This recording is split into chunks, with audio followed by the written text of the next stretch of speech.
All right, and we are live. Hello, everyone, and welcome to a brand new episode of the Pastrami Nation podcast. It's been a while, but we're back, we're here, and we're ready to talk Stranger Things. And with me today, you have a very familiar face, Nolan. It's been a while since you've actually been on the Pastrami Nation podcast, but it's so nice to see you, and so excited to have you on the show today.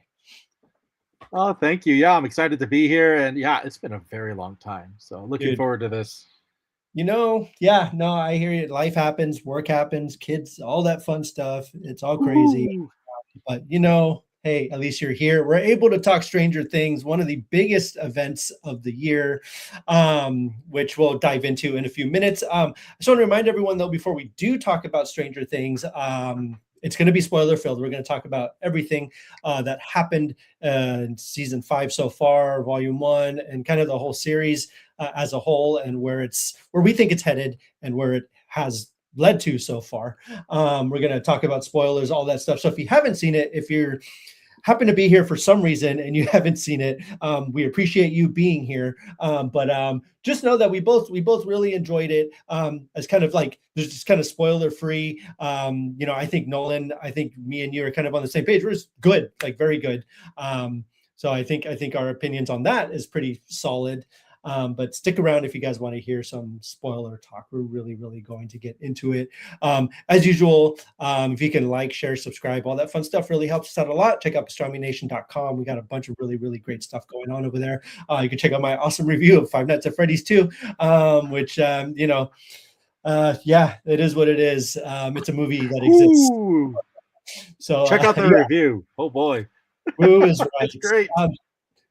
It's crazy because, like, me, Nolan, I try to avoid being negative sometimes. And I really do wish I had written a review on Zootopia 2 to kind of balance them out a little bit, right? Because I really, really love Zootopia 2.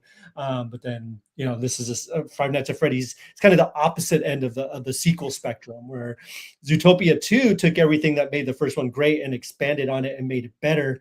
This one kind of took everything that made the first one great and just said, screw all that stuff. Let's throw that away and let's do something completely different and something that doesn't work. So, yeah, two totally different things on the spectrum. But yeah, so yeah, go check that out. There's also some other really cool articles and reviews on there. So let's talk Stranger Things. So this came out the day before Thanksgiving. I know, Nolan, you kind of took your time with it, which I really, really wish I was able to do. We're very, very impatient. So we watched it within the first 2 days of it dropping. And of course, this release schedule is kind of weird because it is around the holidays, right? Like, it's especially the day before Thanksgiving.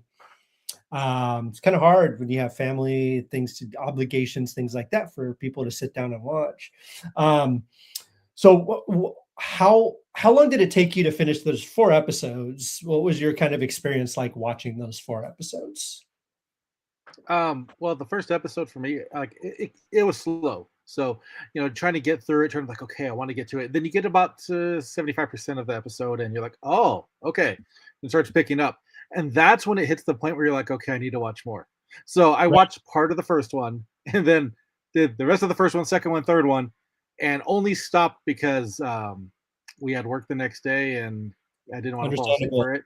So no, once it picked up, it was full steam ahead. Once you hit episode 4, you're like, some slow parts again, but boy, does it end on a great cliffhanger.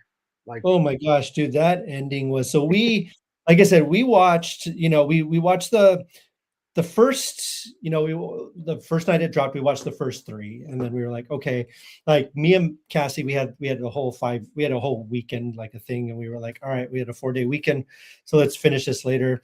So we watched the 3 episodes on that Wednesday night. There was a lot, like you said, it kind of started out a little bit slow. I wasn't sure where it was going, and one thing I really, really loved about the season so far is that it just kind of throws you in the action. Like, there's not a lot of explaining. Like, they're just like, okay, like you're just kind of thrust into what's going on now. Like, they don't spend time being like, oh, you remember this or remember this. It's just like, no, like you're just along for the ride, trying to figure it out as it's going along, which I think is really, really cool. And I think the Duffer Brothers are really, really good at that. But yeah, I know what you meant. It was a little bit slow, but it still like captivated us after we got done with the first episode. I was like, okay, Like, I'm very, very curious what's going to happen because, if you all have been along with the series so far, the end of season 4 was kind of a big deal, kind of a big game changing moment where basically the upside down kind of came into our world, and there's this whole thing that took over, and it was the two worlds kind of started to kind of combine a little bit, right? Like meet in the middle, so to speak. So we were all very curious about how it was going to continue after that because it was such a big cliffhanger at the time. um, and it's so crazy that the show started in 2016. Like, can you believe, like, it's been almost 10 years and we're all 4.5 seasons in, which is freaking wild. I saw this list on, I think it was Consequence of Sound or whatever, but someone made a list of all the shows that started and ended this whole time that Stranger Things has been on. Game of Thrones was one of them, which blew my mind. Like, Game of Thrones started. Oh, that's shocking, isn't it? Oh man, it's crazy. Game of Thrones. Gosh, I can't. I wish I had the list handy, but it was like literally a dozen or more shows of just like these like shows that began and ended throughout this past 10 years that Stranger Things has been kind of on. So, let's. So I don't know how we want to do this, but we can talk about, we don't have to break it down episode by episode, but I do kind of want to talk about that big kind of reveal at the end. So we're kind of like along for this ride with everybody. So season 3, we got introduced to Robin, who's I love Maya Hawke. I think she's, in my opinion, I think she's one of, like, when we're talking about Nepo babies and stuff, like, she's probably one of the best. Ethan Hawke, Uma Thurman, like she's got best of both worlds there with and her personality and her character. So first, before we kind of, because I feel like Robin is the key to this whole thing, which I didn't think she was going to be. I don't think anyone knew she was going to be. But what are your initial thoughts about Robin? When you first met Robin, have you been a Robin fan since you first met her? She showed up in season 3, Scoops Ahoy, uniform and everything. I love season 3. Just overall general thoughts on Robin. What has been your kind of experience with her? Have you been a fan of the character? Have you been kind of iffy, or you're just not sure until now? Well, with Robin, I really liked her like first appearance, and during that season, I thought it was really cool. I thought she was a very fitting supporting character to put in there. Um, this season, I feel like they're giving her a lot more knowledge than we think she knows. Mhm. But also, we have to know about the time jump, right? We have to know this time has passed. Yeah. So these characters have all evolved. So that's the way I look at it for her, and I look at it for Nancy. I look at it for quite a few of them, because a lot of them have grown into really strong characters and really strong heroes, which they weren't in all their seasons. So uh, I'm definitely, yeah, I'm a fan. I was a fan more in the first season that had her, but I do like the evolution of her. For me, looking at the characters we've had so far that have popped up, um, I'm kind of shocked, but I want to say Mike has been kind of like growing on me. He's been stepping up, and he's been more supportive with people, quite a few different people, and it was really cool to see. Like I knew there was gonna be a time jump, and I knew age was gonna be our problem, right? Right. But I really like the way they're handling that. Um, so yeah, No, that's my take on I'm that. on 100%. I think that this season so far has been like, it's been all about the Wheelers, right? Like, the Wheeler family has been like just the most badass they've ever been. Like, I think I Oh love yeah, seeing 19 times like that has been freaking incredible. Karen, their mom, just like, you know, kicking that demo, that demo, she's like, stay away from my daughter. Like, she stepped up. Even Nancy, Nancy reminds me of the hero, like kind of the heroines that we used to have in the 80s and 90s, right? Like, we had Ripley from Alien, we had Sarah Connor, and I felt like, Nancy's very much in that vein now. Like, she's gotten more badass. She's kind of, she take no prisoners, take no shit. And I she absolutely takes charge. love it. Yeah, So absolutely. good. So good. And I think the whole stuff with Holly, so it's been so I did a full rewatch before the season because I wanted to be caught up, and just I had never just sat down and watched. I had watched the first 3 when season 4 came on, but then I'd never done it all and then watched season 5, obviously. So we did a rewatch. first of all, halfway through like the series, I literally forgot that Holly even existed. If you go watch those early episodes, like she'll pop up occasionally. I'm like, oh yeah, they have a little sister. I forget about that. And then also you do see them, like you said, they really grow into their characters in this season. Like, and you see that progression from the first season to now. You just see them grow into their characters and get comfortable with their characters and become their own people, which I think is phenomenal. And it's an incredible thing to do. But yeah, it's great seeing Mike just like take charge. Him and Nancy, like they're just like they're taking charge of this whole thing. Like, you know, you have Hopper and Elle kind of in the upside down doing what they're doing down there. They're doing the crawls, which is essentially, you know, it reminded me very much of D&D, right? Like it was very much these campaigns they were going on and stuff, which I thought was really cool. Yeah, and did you know this season is the very first time Will and Steve have ever had communications with each other? It's the first time Will and Steve have ever communicated on screen with each other, which is I did freaking not wild. know that. Yeah, Wow. freaking wild. And another thing that I've grown to absolutely love over my whole rewatch is Erica. I think Erica is one of the funniest, just insane characters I have. I saw someone did a quote or someone did a thing. They were talking about Welcome to Derry, and they were like, if the It Kid, no, they're talking about it. They're like, if the It Kids met a Demogorgon, they wouldn't be able to defeat it. If Pennywise met Erica, Pennywise would be running away. And I just thought that was a really kind of funny way to describe Erica's character.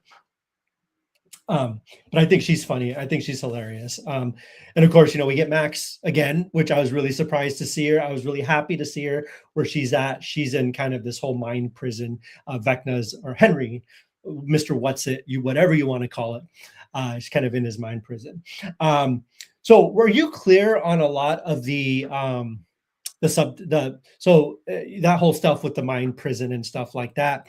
Were you aware of the cave stuff? Because, you know, there's a couple scenes in there where he's very scared to go inside the cave. That's why Max is hiding out in those caves. Do you know about the caves? Have you I done any don't. research? No. So I found out.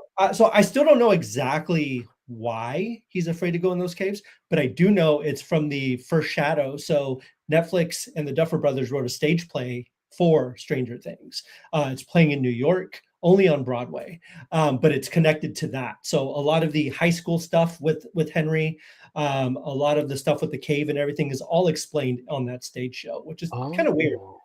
So I'm waiting for them to at least, hopefully they film it and like do like a professional, you know.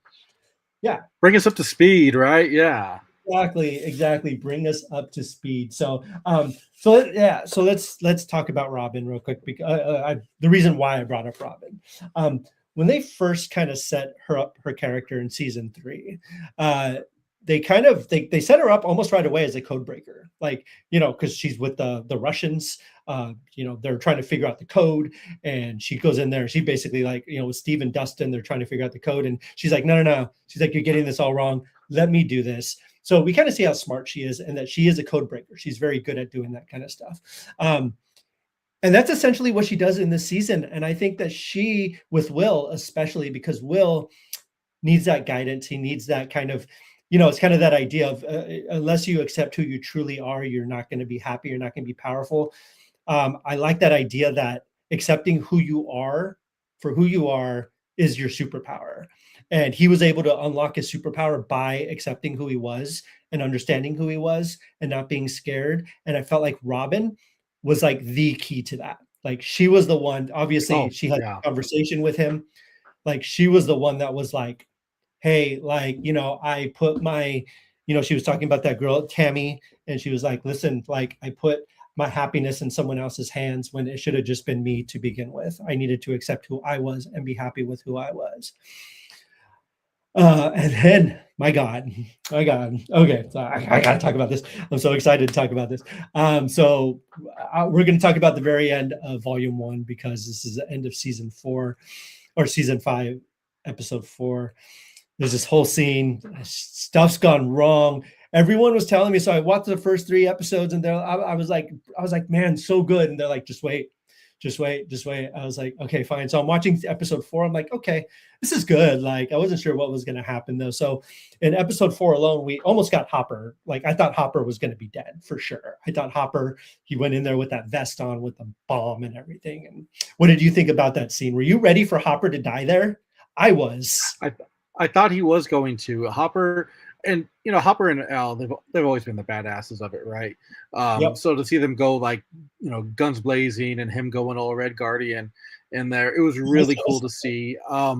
I did expect him to die there. I expected to see a death, a major death, in this episode. Yeah. I really like Hopper. I'm glad that they didn't, but there would have been no more of a fitting way, especially with the flashbacks to his daughter, and then like the juxtaposition that like that's what Al is now. Like that's who he has. So it would have been very fitting. But I'm still happy to see him among the living for sure.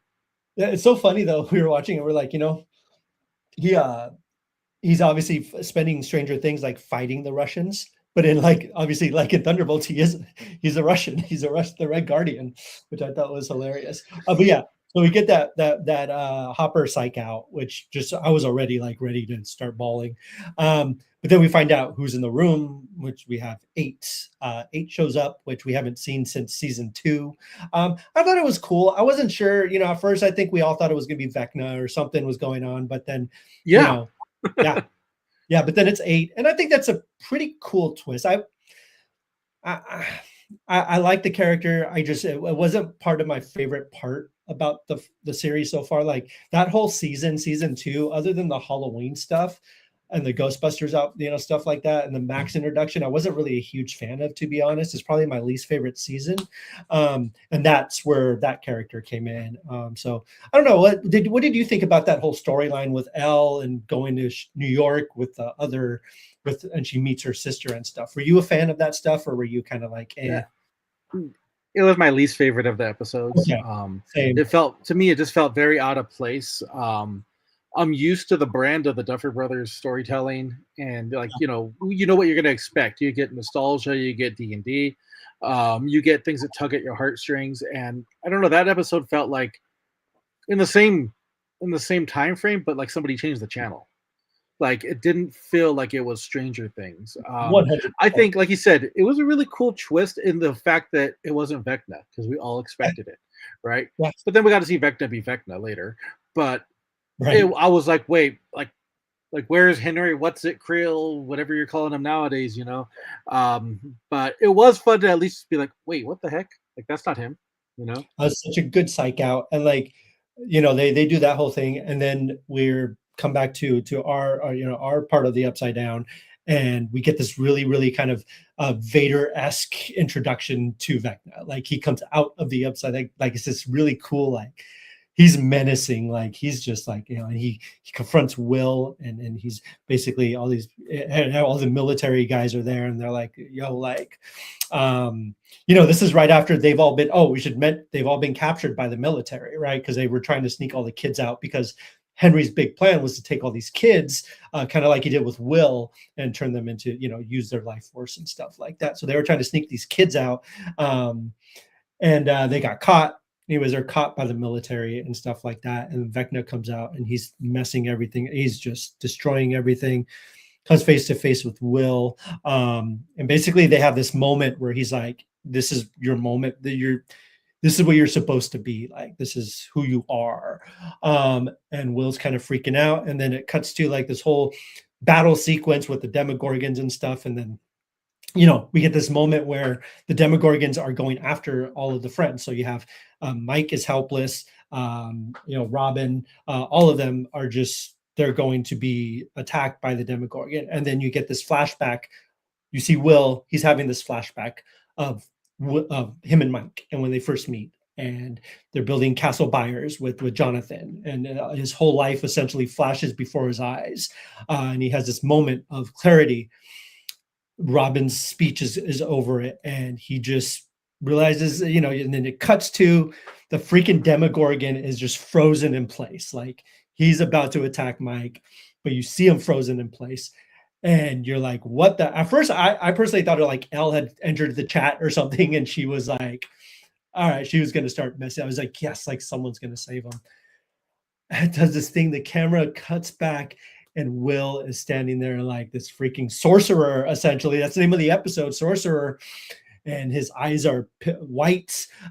He's got no. He's just like, and he's got the power. Like you see that he's holding the Demogorgon back, and then he gets the other Demogorgons as well. And he's controlling 3 at this point.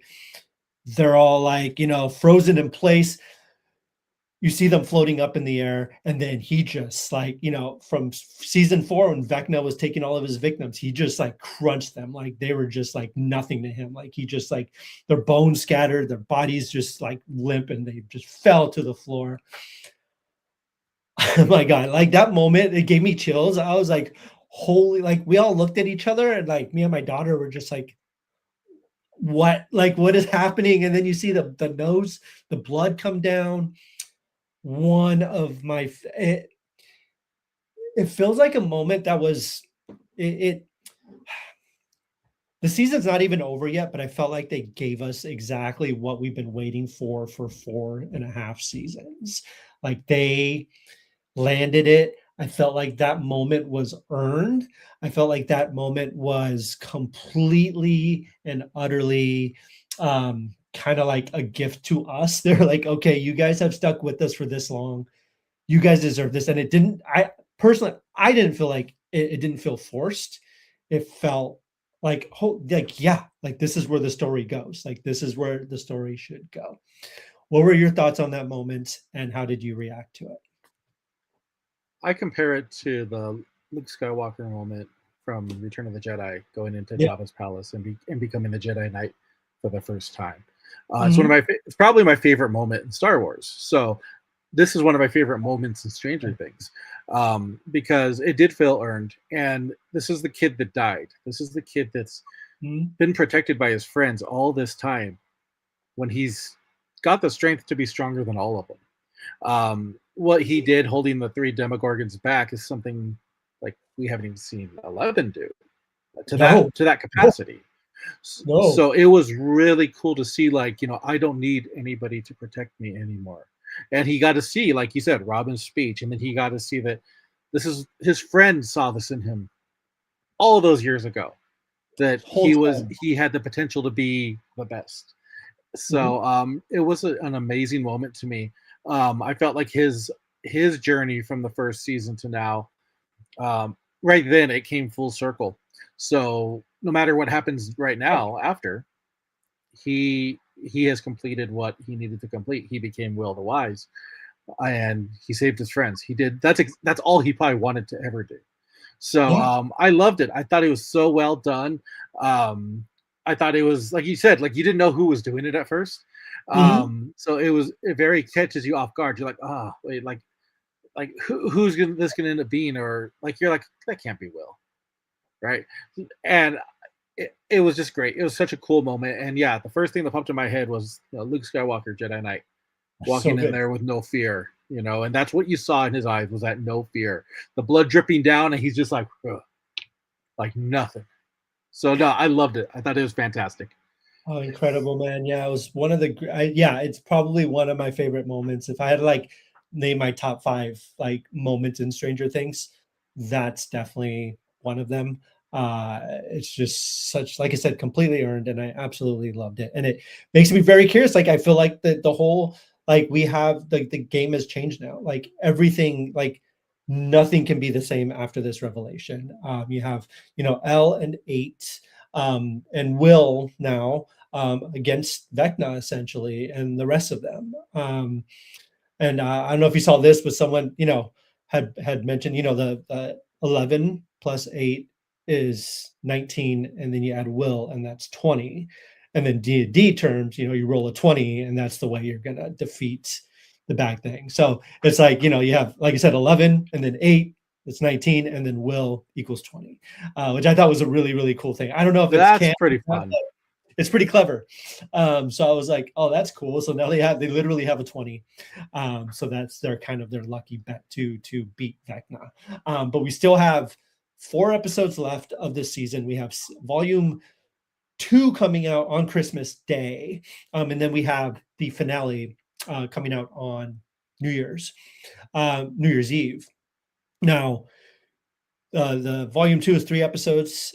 Each episode is like an hour and 45 minutes to 2 hours long. So like they're like feature length episodes, and the final Pretty episode cool. is 2 hours. Yeah, very cool. And the final episode is 2 hours and 5 minutes, if I'm not mistaken, which is going to be.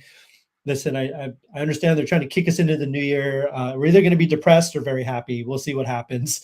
But I'm excited because, like I said, the game's changed now. Like you can't go back. There is no norm anymore. The end of season 4, the Quattro Pro has changed, and now they changed it even more. And the life in Hawkins, you can't be the same with this revelation. And I think it's going to lead to some really, really cool stuff. So the Duffer Brothers have gone on record and have said, don't expect a bloodbath from this season. They're like, we're not Game of Thrones. We're not trying to, That's good. Which is good. But I do still fear that there will be, I feel like you cannot end the show and not have somebody unfortunately sacrifice themselves, or the season will not end without some casualties, and that's what I personally believe. And the Duffer Brothers can say whatever they want because they're supposed to and they have to, but I don't think it's going to go down as smoothly as everyone kind of wants it to. My money, unfortunately, so I have a couple theories about who I think are gonna go down. My big theory, I don't even want to talk about it because it makes me sad. It's going to be Steve. I think Steve has kind of shown himself to be the mentor. He's kind of shown himself to be the parent. Like he's their mom. They joke that he's like the mom. I just feel like that he's. I don't know if it's going to be a combination of him and Dustin, but I feel like Dustin hasn't had a very good role this season, especially with Eddie dying last season and him witnessing Eddie, that he's still going through all the stuff in this season, which is really sad to see. But I think Steve is definitely on the chopping block. So I'm curious, if you had to pick one character that you think might kick the bucket, who do you think it's going to be? So I think it has to be one of the main 4, right? So I think like one of them has to go because this has been their story. This has been their journey. And I look at it from the lens of like, the hero's journey, right? Like when you get back home, you are changed. Like life is not the same from when you first started it. Right. So I think there has to be a massive loss.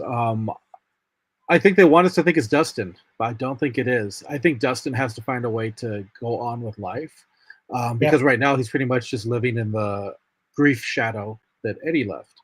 And it's sad because Dustin, I've always liked Dustin. I thought his character was always fun. I love them all. Yeah, truly. But it's understandable, right? That he's there, but I think it's going to be Will. Okay, that's because fair. He was given this chance to save everybody, and I think having already been lost, like this is what he has to live for. I think there'll be some sort of satisfying payoff before that. Of course, Will's still finding out who he is. So I think we're going to see more of that dive. I don't think that's going to be cut short. I think we're going to see something happen. I think we're going to have an earned ending with that, but I don't think he makes it through. If it's not him, it's Mike. And I say Mike because he's been on this journey for 11. Yeah. And it's too predictable that 11 dies. So as much as I would hate it, I would say Mike or Will.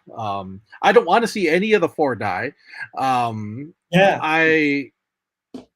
So my perfect world, and the one character I can't stand in Stranger Things is, and I don't even remember her character name, but it's Linda Hamilton, right? Like it's the. Oh yeah, she's been a bee this whole season. Yeah, get rid of her. Seriously, I cannot. And if you watched Resident Alien, she's pretty much the same exact character. Yeah. Well, that's exactly what I thought. Yeah, yeah. That's my only gripe. Because of course Derek gets on your nerves, but he's supposed to get on your nerves. Derek is designed to do that. He's a Linda kid too, Hamilton. I'm like, functionally. exactly right. Like he's an annoying kid that's picking up behavior from everything around him. Like Yeah, he's a product of his surroundings. exactly. She is a relic of sci-fi, and I'm like, Yep. oh come on, let's move on from this, you know. So in a perfect world, she bites it. I know Vecna's the villain and whatnot. I really enjoy Henry's story. I really enjoy Vecna. I love the look of Yeah. it. Like you talked about the Vecna scene. To me, it was a combination of Darth Vader and Carnage, right? Because you had like So the good. movement on his body, but it was so surreal. Like Darth Vader from Rogue One, like when he went Yes. onto the ship. Yep. That That's was yeah, exactly it what was me up. it was an amazing moment. I know he has to be defeated, but he's been the ultimate foil. I love it. I love what he does. I love that he can be this ultimate good guy to like Holly and everybody, Yeah. and just be just absolutely evil. So yeah, I think death will happen. If it's my choice, it's Linda Hamilton leaving us, Yeah. sadly. And plus, But she's a character that we've just met, right? So I'd be totally okay with that yeah, too.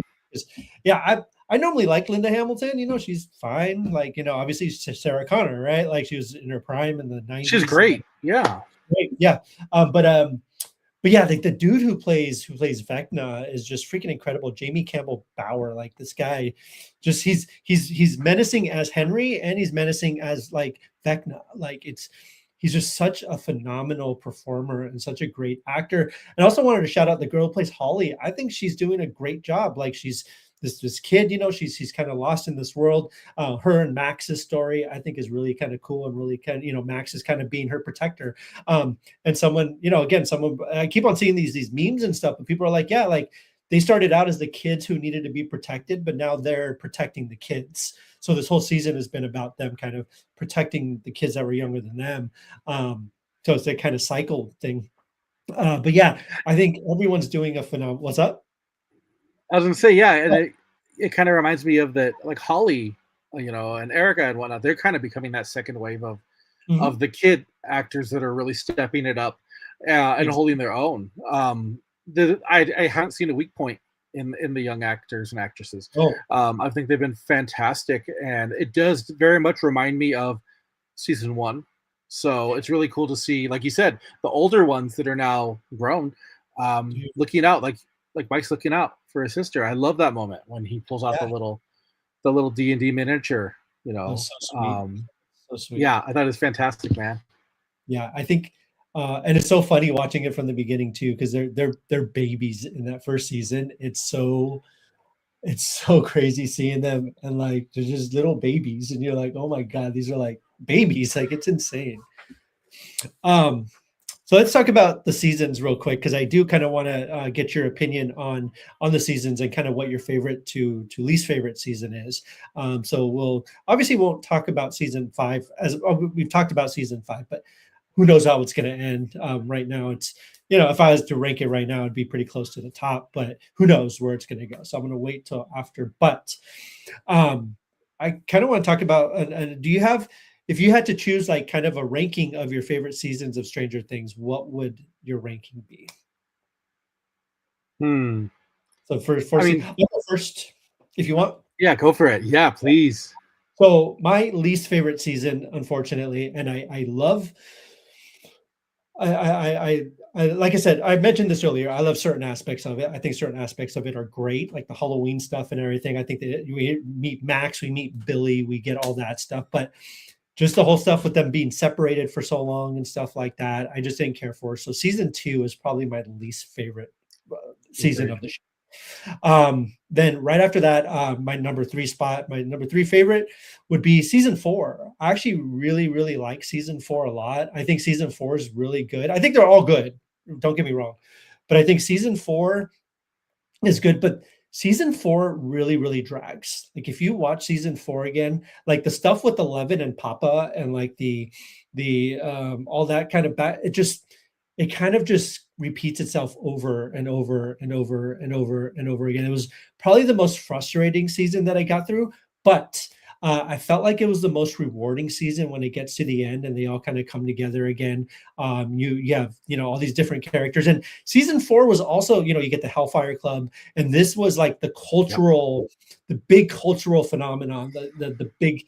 it was everywhere. Yeah, you couldn't get away from Stranger Things when season 4 came out. Like it was insane. So Running Up That Hill by Kate Bush like hit the charts. Enter Sandman, the Metallica was great. No, it was from the Who the Bell Tolls, right? Yeah, it wasn't Enter Sandman.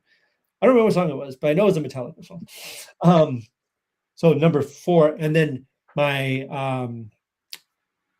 my second favorite season is season number 3. I love season 3 is one of my favorite seasons of television ever. I love the mall vibes. Like I think that's what I love about it. I miss the mall, like being a kid, teenager, going to the mall, checking out a movie, just hanging out at the mall all day with your friends. I love that so much. And it really showed them being kids. Like it was during the summer, like Elle and Max really bonded. You have the boys kind of bonding. They're doing their stupid boy things and being boyfriend, girlfriend, all kinds of stuff. And I thought that season was really sweet. And it just reminded that really brought the nostalgia for me, like the mall stuff. And then I don't think the villain is as strong. Like I think the villain in season 2, like the Mind Flayer, is stronger than this villain.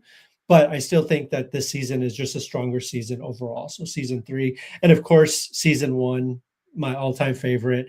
I think that season it's still absolutely gorgeous to watch. They all are, but season 1 just really, I remember when it came out, it was just kind of this new, fresh thing, and like the stuff with the lights, and it was so unique and different and cool. And it was around Christmas time, and it just really had that cozy. Even watching it again, it just felt really cozy and comfortable, and like I just really enjoyed revisiting it. The soundtrack's incredible. Even though you've seen it before, you're still kind of on the edge of like what's going to happen. Is that really Will? Where is Will? When's he going to come back? Are they going to find him? And it's got a Peter Gabriel cover of David Bowie's Heroes, which is one of my favorite songs of all time. But that Peter Gabriel's version is just outstanding, one of my favorites, and it's just a beautiful song. Yeah, season 1 definitely my absolute favorite.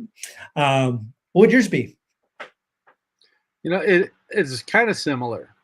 Mhm. So I'm gonna start with my most favorite, and it's of course season 1, because season 1 is capturing lightning in a bottle.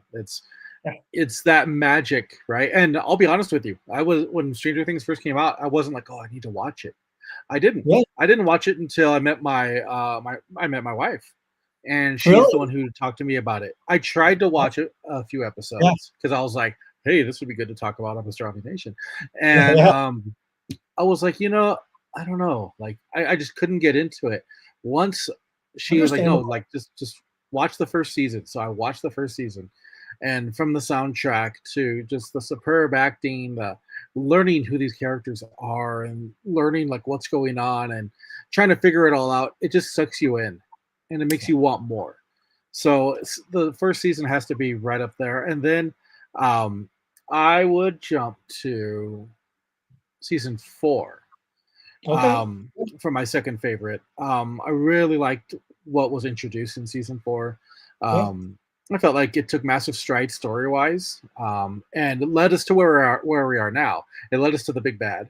Sure. It had sacrifice, it had heart, and it just felt like, wow, like where do you go from here?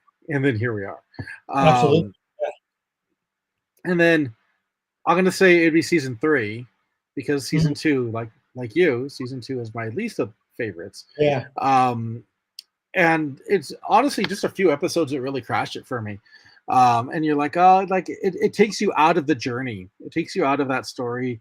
And I know that's not their intent, but when you're sucked into this story and you want to see what happens, and then all of a sudden you're transported somewhere else, or you're thrown off on this side quest, and you're like, oh man. But I think we would be hard pressed to find somebody to say that like season 1 wasn't their favorite. Yeah, Um, I agree. it's special. Yeah, season 1 still, yeah, it still holds a very special place. And I think if they had just made the first season, like it would be like perfect television, that. And I'm glad that they've continued, and we get to see these characters grow and develop and into their characters and stuff. But season one to me is a perfect season. Like it's such a beautifully, and you know, like I haven't seen like Winona Ryder in a while. Like it was nice to see her kind of again, because before that, she had been in things here and there, but she had really done a whole lot. And I think it introduced most I of us hadn't to seen her like, since Mr. Deeds, yeah. And then all of a yeah, sudden she popped up. I'm like, whoa. it's great. And I still think the funny thing about that show is they try to make Winona Ryder look all homely and like a normal, but she's Winona Ryder, she's gorgeous, and like it's hard to really, they do a good job, but it's hard for her to be that kind of mom. But I think it introduced us to like David Harbour. I had no idea who David Harbour was before Stranger Things. Might have seen him in a couple things, but like it wasn't anything that I was like aware of. Right. Yeah, all these kids obviously like we're introduced to 11 and all the kids, and yeah, I remember too, like the first season, like Steve, I absolutely despise Steve so much. Like watching it again, even I was like, man, you're such an a-hole. Like, get the hell out of here. But then, like, towards the end of season one and then season two, I'm like, he's like my favorite character. Like, don't touch him. Don't and apparently the original thing was they were gonna, I guess him and Dustin were supposed to die off pretty quickly. Like they were supposed to die within the first season, but then they kind of decided as they were shooting, they're like, no, let's change things up because people are gonna like these characters. Just wait. And then Oh, that yeah, would have messed it up. oh, 100%, 100%. But yeah, and like I said, season two has its perks. Like I really do like a lot of stuff about season two, and I'll never skip it on a rewatch. Yeah, the only Stranger Things pops that I actually own are the Stranger when they're in their Ghostbusters outfits and the Max when she's in the Michael Myers suit. Like it's just so iconic, so cool. And yeah, so but yeah, so that's our ranking. Let us know what you guys rank the Stranger Things season. Let us know what you think about season 5. Are you ready for the rest of the season? Are you ready to cry? Are you ready to cheer? Whatever your mood is, let us know what you're feeling when it comes to Stranger Things. I do know for a lot of people, the finale of Stranger Things will be showing in select theaters across the country. Mm-hmm.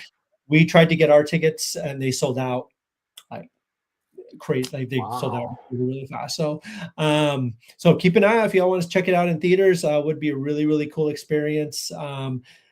But yeah, if you could get tickets, good luck and let us know what that experience was like, because that would be a really, really fun. So all right. Well, Nolan, did you have anything else you wanted to bring up or talk about today? Oh, just real quick. Actually, we could just talk about this real fast. Speaking of Netflix, I just have to, this merger, man, this buyout. We don't even know if it's true, but all I want to say is just real quick. Obviously, Netflix. If you're going to buy Warner Brothers, at least be nice about it and still release things in theaters and still be, a normal movie studio, because that's what we want. Uh, Agreed. And like my background is creative writing for entertainment, writing scripts and whatnot. Yeah, I know yeah, you went to film school. yeah. So we both have very strong, feelings about this, because going to the theater is the way this is meant to be seen when you go see a major Absolutely. motion picture. And even if the motion picture sucks, you still enjoy the experience, the popcorn, the people around you, the theater itself. Dude, I will tell So you, yeah. I will tell you, even though I despise Five Nights at Freddy's 2, movies like that, but that's the reason we go to the movies, right? Like you said, whether or not you hate it or not, I still had a fun time in that theater, like with everyone getting scared at the same time. And I'll openly admit here that the movie probably just wasn't for me, and that's fine. But my kids, they enjoyed it somewhat. Other kids in the theater were having a blast. So, but it really made the experience bearable, even though it was a bad movie, right? So, There you um, go.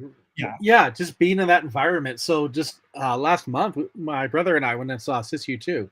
And this is not a yeah, movie that's going to pack a theater, right? Like yeah, it's a very niche movie. Um, we loved it. We loved being able to sit in that awesome. theater, and there was maybe two other people in the theater, but we got to experience this bloodbath going on, and it was I absolutely bet. amazing. And yeah, I wouldn't get that at home. I wouldn't get that on the TV screen. I love my TV. I love my Netflix, of course. Yeah, no, But absolutely. I love my theaters more. Like Yeah, that is my heart, And for everybody who's thinking like, well, no, it's so much better. No, like no, you're going to see an art form die off if you do that. Yeah, it's So gonna be let's do it how it's intended, you know. exactly. So hopefully, we'll see what happens with the deal. Obviously, it's not set in stone, but it's lots of talks, and it's going to be a few months, maybe years down the road before anything actually happens. So we'll see. But anyways, had to bring that up. But anyways, Nolan, that was fun. That was awesome, man. So nice to hang out with you and chat. It's been a blast. We got to do it again sometime. Maybe we should do like a Christmas movie one or something soon, just to chat about. I'm thinking we're gonna do something Christmassy. Yeah, Yeah, we have to. We have to maybe a little absolutely spooky, but Christmassy. do a little bit of both. Shoot, why not? Might as well.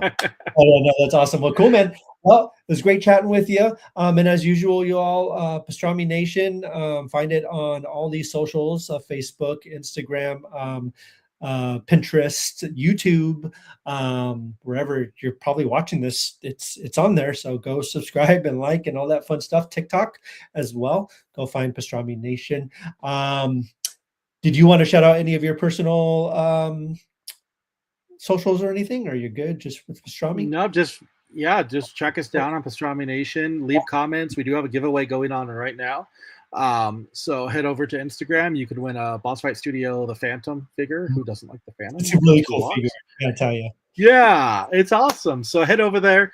And just real quick, I just want to thank you, Kevin, for always holding it down for the podcast and for always doing a fantastic job. I look forward to every time I see you pop up on social media. So thank you so I much. appreciate that, Nolan, and thank you for giving me the opportunity. It's been a blast, and it will still be a blast further down the road. I'm so excited for all the cool stuff we got coming up and everything like that. It's going to be really, really fun. And also, check out pastramination.com for all the latest. We got reviews, we got Comic-Con footage, we got all kinds of interviews, we got all kinds of stuff on there.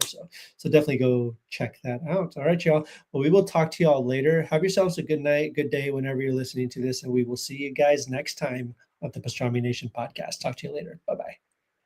Bye. Bye.